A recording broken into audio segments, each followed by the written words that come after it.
¿Qué tal, camaradas? Bienvenidos una vez más a El viento nos llevará.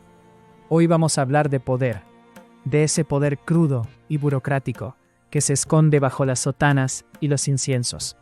Vamos a viajar al siglo XIV, a un rincón muy específico de la historia que huele a azufre y a tinta de escribano. Estamos en el Comtat Benicín, esos dominios papales cerca de Aviñón, donde ocurrió algo que rompió todas las reglas del juego de la época. Hablamos de la expulsión de los judíos, decidida por el Papa Juan XXII, a principios de la década de 1320. Y digo que rompió las reglas porque históricamente los papas, desde Gregorio Magno, habían mantenido una línea oficial de protección hacia los judíos, la doctrina de que su presencia era necesaria. Incluso el propio Juan XXII los había defendido apenas unos meses antes, contra la cruzada de los pastorcillos en 1320. Entonces, ¿qué diablos pasó? ¿Por qué este giro repentino? Durante mucho tiempo, los historiadores, e incluso figuras como Carlo Ginzburg, pensaron que todo esto era producto del miedo, de una histeria colectiva. Se hablaba de un gran complot. Imaginen la escena.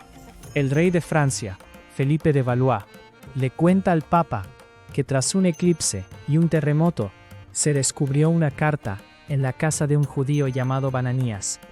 Esta carta, supuestamente dirigida al rey de 31 reinos, detallaba un pacto entre judíos, el virrey de Granada y los leprosos, para envenenar los pozos y las fuentes de la cristiandad.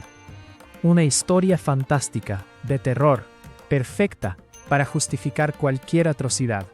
Pero camaradas, la realidad es mucho más fría y mucho más cínica. Gracias a documentos inéditos de los oficiales pontificios, ahora sabemos que la decisión del Papa no fue una reacción a este pánico del verano de 1321, sino que la venta forzada de los bienes de los judíos en el Comtat había comenzado antes, a finales de 1320. No fue el miedo al veneno, fue la construcción del Estado. El Papa Juan XXII no era un místico asustado, era un administrador implacable que estaba transformando el papado en una maquinaria fiscal y política centralizada en Aviñón. Y aquí viene lo verdaderamente perverso. No los expulsaron solo por odio, ni siquiera por dinero, porque este papa era más rico que todos sus predecesores gracias a su reforma fiscal. Los expulsaron, en parte, por una cuestión inmobiliaria y de control urbano. Escuchen bien esto.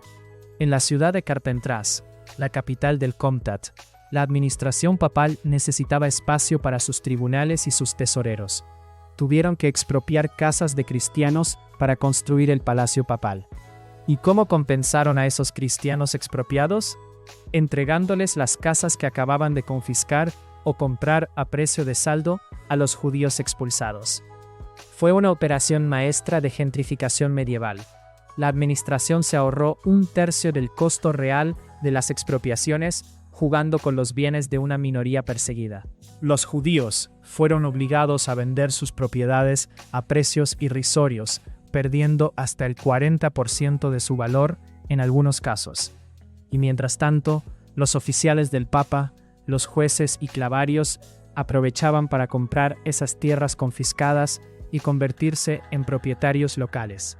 Fue un saqueo legalizado, una transferencia de riqueza para cimentar el poder papal en la región. Pero hay más. Esta expulsión fue también una válvula de escape política. La población local estaba harta de los impuestos papales y de la presencia agresiva de esta nueva administración. Al expulsar a los judíos, el Papa lanzaba un hueso a la plebe, satisfaciendo el antisemitismo latente y desviando la atención de su propia rapacidad fiscal. Fue una medida demagógica y de orden público. Así que, olviden las historias de leprosos y venenos mágicos. Lo que vemos aquí, en la expulsión de los judíos del Comtat Benicín, no es una explosión de irracionalidad, sino una técnica de gobierno. Es el Estado moderno, mostrando sus dientes, usando a los más débiles para fortalecer sus estructuras y calmar a las masas. El Papa Juan XXII nos enseñó que la persecución no siempre nace del fanatismo, sino a veces simplemente de la fría necesidad de un burócrata que necesita vaciar un barrio para poner sus oficinas.